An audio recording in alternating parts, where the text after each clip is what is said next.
তৃণমূল জিতলে দলেই থাকতেন, কিন্তু তৃণমূল হেরে যেতেই বদলে গেল ঠিকানা। 3 বছর হাত গুটিয়ে বসে থাকার ইচ্ছে নেই, তাই উন্নয়নের স্বার্থে দল বদলের সিদ্ধান্ত। আর দল বদলের পরই পুরনো দলের বিরুদ্ধে একের পর এক বিস্ফোরক দাবি রচনা ব্যানার্জি। তার কথায়, তৃণমূলে থাকাকালীন কাজ করতে গিয়ে বারবার টাকার সমস্যার মুখোমুখি পড়তে হয়েছিল। কেন্দ্র টাকা দিচ্ছে না, রাজ্যের টাকা নেই, এমন কথাই নাকি শুনতে হতো। এবার সেই অভিযোগের রাজনীতি ছেড়ে সরাসরি কাজের রাজনীতিতে থাকতে চান তিনি, আর সেই কারণে বিজেপির সঙ্গে হাত মেলালেন। হুগলির চুঁচুড়ায় বিজেপি বিধায়ক সুবীর নাগের ভারত মাতা পুজোয় হাজির হয়ে রচনা ব্যানার্জির মুখে শোনা গেল একের পর এক চাঞ্চল্যকর মন্তব্য। তৃণমূল ছেড়ে কেন এনডিএর পথে প্রশ্ন উঠতেই সোজাসাপটা জবাব, তার হাতে এখনো 3 বছর সাংসদ হিসেবে কাজ করার সময় রয়েছে। সেই সময়টা বসে থেকে নষ্ট করতে চান না তিনি, বরং বিজেপি বিধায়কের সঙ্গে কাঁধে কাঁধ মিলিয়ে এলাকার জন্য কাজ করতে চান। তার কাছে তৃণমূল, বিজেপি, সিপিএম দলের পরিচয়ের চেয়ে বড় মানুষের জন্য কাজ করার সুযোগ। আর এখানেই যেন আরও বড় বিস্ফোরণ। রচনা জানিয়েছেন যে বিজেপি সরকার না এলে তিনি তৃণমূলেই থাকতেন, অর্থাৎ দলবদলের নেপথ্যের আদর্শের পরিবর্তন নয়, বরং ক্ষমতার পালাবদল এবং উন্নয়নের সুযোগ, এমন ইঙ্গিত তার কথায়। আরও স্পষ্ট করে বলেন যে তৃণমূল জিতলে তৃণমূলেই থাকতেন, কিন্তু দল হেরে যাওয়ার পর 3 বছর বসে থাকার কোনো প্রশ্ন ওঠে না, তাই কাজ করার তাগিদেই ছেড়েছেন পুরনো দল। কি বলছেন রচনা, শুনবো। আবার জিততো, তাহলে আপনার অবস্থানটা কি হতো? তাহলে তৃণমূল হেরে গেছে বলে আপনি চেঞ্জ করলেন? যখন তৃণমূল ছিল তখনই আমি সেন্ট্রালের সাপোর্ট ছাড়াই কোনো কাজ করতে পারিনি। দিদিও বলেছেন যে সেন্ট্রাল না আসলে আমি টাকা দিতে পারবো না, আমাদের স্টেটের টাকা স্টেট থেকে আমি সাহায্য করতে পারছি না, তখনই দিদি বলেছেন। আমরা সাংসদ কোটা ছিল তো, সাংসদ কত করতে পারি?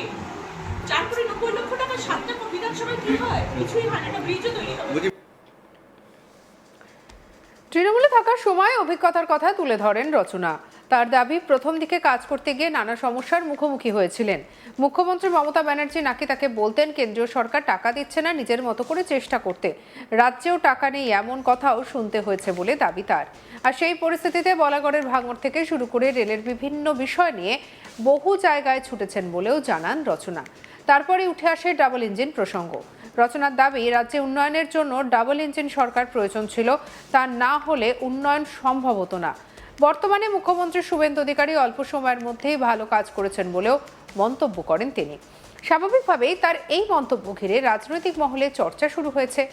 তবে দলবদলের মাঝেও মমতা ব্যানার্জির প্রতি শ্রদ্ধার কথা ভুলতে চাননি রচনা।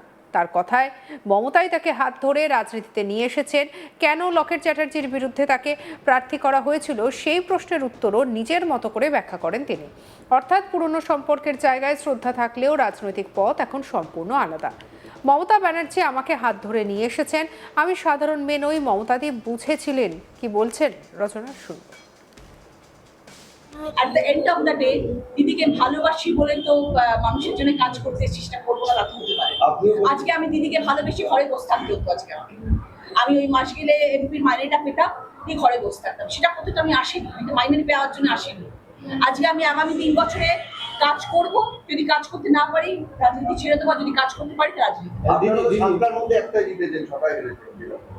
কিছু করার নেই, আমারও এটা দুর্ভাগ্য, আমার বিধায়কদের কেউ ভোট দেয়নি। বলতে পারো মানুষ কি ভেবেছিল? আজকে যেই মানুষরা রাস্তায় নেমে চেঁচামেচি করছেন, যে বা সংবাদ মাধ্যমে যে এত মেসেজ, এত ট্রোলিং এর এত বক্তব্য, এত কথা সবাই লিখছেন যে আমরা পার্টি বদল করেছি, আমরা ছেড়ে চলে এসেছি, এত তৃণমূলের প্রতি সকলের ভালোবাসা, তাহলে ভোটটা পেল না কেন? তাহলে কারা ভোটটা দিল না? সময় কি আপনার ফেস ভ্যালু থেকে ভোট হয়েছিল বলে আপনি জিতেছিলেন, না মমতা ব্যানার্জির ম্যাজিক ছিল? আমি আবারও বলছি, মমতা বন্দ্যোপাধ্যায় ডেফিনেটলি ফেস, তৃণমূলের জোড়া ফুলের লোগো ডেফিনেটলি একটা কারণ, কিন্তু আমি তো সাধারণ মেয়ে ছিলাম না। আজকে আমাকে হুগলিতে লকেট চ্যাটার্জির পাশে দাঁড় করানো হলো কেন? আজকে মাননীয় এক্স মুখ্যমন্ত্রী মমতা বন্দ্যোপাধ্যায় দিদি নাম্বার 1-এর মঞ্চে গেলেন কেন? খেলতে গেলেন কেন? এত বছর তো উনি যাননি, দিদি নাম্বার 1 তো 15 বছর ধরে চলছিল। তারপরে উনি গেছেন, আমি চিরকৃতজ্ঞ ওনার কাছে যে উনি আমার কাছে, উনি আমার খেলাতে গেছেন, উনি খেললেন। কিন্তু ওনার মনের মধ্যে ছিল যে রচনাটা না বলবে, আমি যদি খেলতে না যাই রচনা না বলবে, এটা রচনার সাথে খেলি মজা করে আনন্দ করে রচনা হ্যাঁ at the end of the day দিদিকে ভালোবাসা। এরই মাঝে আবার ফিরে আসে আরবানা বিতর্ক। সেই নিজের মন্তব্য নিয়ে আবার কিছুটা আক্ষেপে সুরে রচনা গলায় চুচুড়ার অনুষ্ঠানে তিনি জানান, বন্ধুদের কাছ থেকে বিশেষ কিছু না শুনলে সোশ্যাল মিডিয়ায় অনেকেই মন্তব্য করেছেন। এখন তার মনে হচ্ছে আরবানা নিয়ে মন্তব্য না করলেই ভালো হতো। কি বলেছেন শুনবো।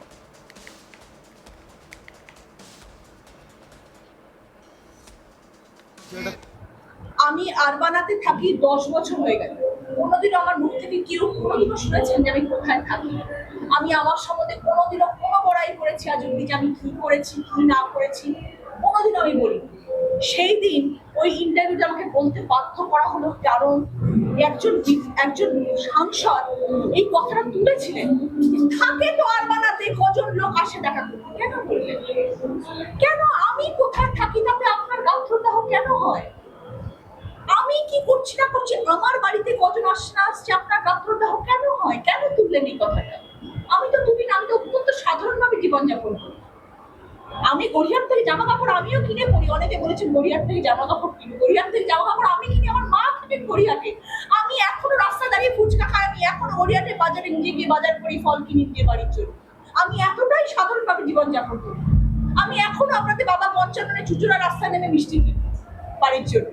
আমি সেই মানুষটি, আমার কাছে কোনো এগুলো কিছু যায় আসে না। আমি অত্যন্ত সাধারণভাবে বড় হয়েছি।